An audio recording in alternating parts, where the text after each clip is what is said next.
Well, it's a great pleasure to be here. Thank you very much for inviting me. I had the honor of participating in the last Livable Cities, Age-Friendly Cities discussion in Dublin last year, and I learned an incredible amount there. And what I learned most of all is I don't know nearly as much about this as the people in the room, but I will try to focus on some key issues we think are important. You heard from Alex a whole bunch of statistics, so I'm not going to dwell on these, but there's one thing that we find is a barrier to actually including well and frail adults in public policy considerations, and that is our distributed governance models make those kinds of public policy discussions where you're actually having to think at a regional scale for mobility and access systems. And I always try to substitute the words mobility and access for transportation, so you can be inclusive of home delivery, you can be inclusive of telecommunications, all these other things that have to do with full participation in society. The governance issues are a barrier in many instances. Our infrastructure is also a barrier, not necessarily new infrastructure, but old infrastructure. Alex mentioned New York. I happen to live on Manhattan. The subway system is really useful, but it's also, for the most part, really old. When the elevators are broken, the escalators are broken, it's very hard for older adults to use that system as a real alternative. So investments in infrastructure are a key part of this discussion, and there are other things that I'll focus on. We talked about how 22% of the global population will be 60 plus by 2050. One of the things I've been thinking about as preparing for this is what used to be them is now me. Having passed 60 and thinking about how my life relates to this has been very important. And as one of my colleagues says, that I'm also in the statistic of the overweight now being of greater number than the malnourished. The way we design cities contributes directly to this overweight activity. Lack of mobility and access as people become homebound because they don't have the services locally that induce them to walk. We create urban environments that are hostile to walking in many instances, those sorts of things, and there's a lot of discussion going on about that. And I'm not going to go into any of these health things, other than the relationship between age and poverty is one of the things we often don't talk about that is also a key to solving this problem. When older people are among the poorest in all societies, and that's not true necessarily in the most developed cities in the West, but it's true in the rest of the world, figuring out how through private initiative and public investment you can actually create the capacity to solve problems, the resources will be there, is a key thing. What are the physical characteristics? Well, the transportation links, going to mobility and access now, actually are focused on not what transportation and urban planners think ought to be built, but what users actually need. We have a lot of conventional wisdom about how systems ought to be designed. And in most cities, the systems were originally designed to get workers from the outside of the central city into the central city.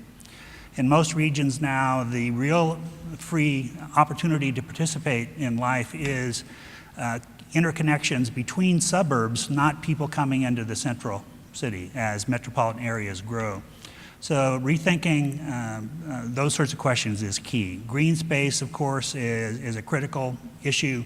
It's a critical issue not just for livability, it's a critical issue for addressing greenhouse gases, it's a critical issue for addressing heat island effects. We're looking with a number of our urban clients at the relationship between their growth and heat islands, because heat is a real killer for particularly frail elderly. How do we actually have economic activity? How do we have growth? Where do we need green roofs? Where do we just paint the roofs white? Because the reflection of the sun actually reduces heat island as much as the green roofs do. but the green roofs are better for capturing rainwater, filtering it. There's all sorts of things that I could bore you to death with on those sorts of things. Access to sustainable energy and water. One of the key things being discussed in the UN these days is the energy, food, water nexus. And as the probabilities associated with climate change suggest that much of our prime agricultural land may be going out of production in the next 50 years. The issue of nutrition for older adults in urban places becomes more and more critical. And there's a lot of consideration going on now about the growing of urban food. There's a Dr. Despaigne, emeritus professor at Columbia University, that has actually done a study that New York City has accepted that with 32-story towers in New York, we could feed the 8+ million people in the city, so long as they weren't eating beef. That's going to be an important consideration for us, not only for reducing greenhouse gases, but also for public health as the availability of agricultural land gets less and less. These other things I think are pretty self-evident. We've been asked to provide you some case studies, but before I do that, I want to talk about something that came up in the discussions in Dublin. Back when I was the planning director in the city of Seattle, we did a lot of research on users. And one of the things we discovered was that things that benefited older adults in the urban form, the mobility and access system, curb heights, increasing public safety, shading, all that sort of stuff, also had benefits for young adults with children. So many of the things that we talk about in urban design are not technical problems because we know technically how to do many of them. They're small p political problems. They're problems that no one believes actually need to be solved because they don't understand how they fit within the context of their life. So here's just one sort of political suggestion. In order to make cities more livable for older adults, you're going to have to form coalitions with other groups. And parents with small children is a group that elected officials pay very close attention to. So be thinking about how, as you're moving this agenda forward, and it's absolutely necessary that you move the agenda forward, that as the older population increases and their political influence grows, also the young adults will benefit from the same sort of investments in urbanization, and they need to be working together on this. So you don't create a notion that there's an opportunity cost, and by investing in things better for older adults, you're diminishing the amount of money you can invest for young people and children. So in Aiken, South Carolina, 22% of their population is 65 or older. They have a senior commission that advises the mayor. They've done some things like changed their bus system so that people who were otherwise stranded now have access. And they've also changed the formation of the coaches so that it's easier to get on and off them, those sorts of things. They haven't gone so far as to make them real alternatives to driving, which is to have places to put groceries and those sorts of things, but that's coming along. In London, London is doing an incredible amount of work on increasing their accessibility. London is a very tough environment to work in because it's old and it's been built and it was designed for a certain kind of lifestyle and it's now having to be retrofitted. That's one of the key issues for all of us as we think about urban design. We start focusing on new cities when the key issue is the retrofit of existing cities. By 2050, about 75% of the housing stock in 2050 already exists. So how are we going to transform that? That's something that AECOM works on.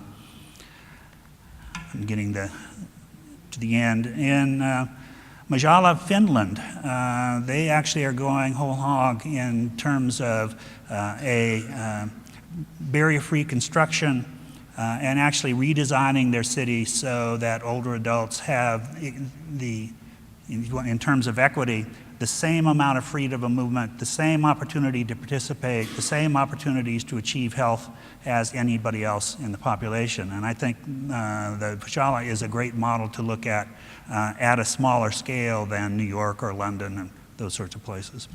So we think in AECOM that sustainability is about optimizing conditions for human development over time. As we look at these demographics, we're a company of 45,000 people, $8 billion in revenue. We're engaged in almost every aspect of the human drama, energy, transportation, all those sorts of things.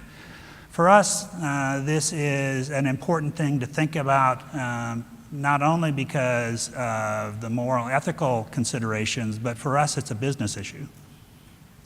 If we can't understand this well enough to help our clients understand that their investments need to be inclusive, making things better for this aging population, then we won't be doing our job in giving them good advice.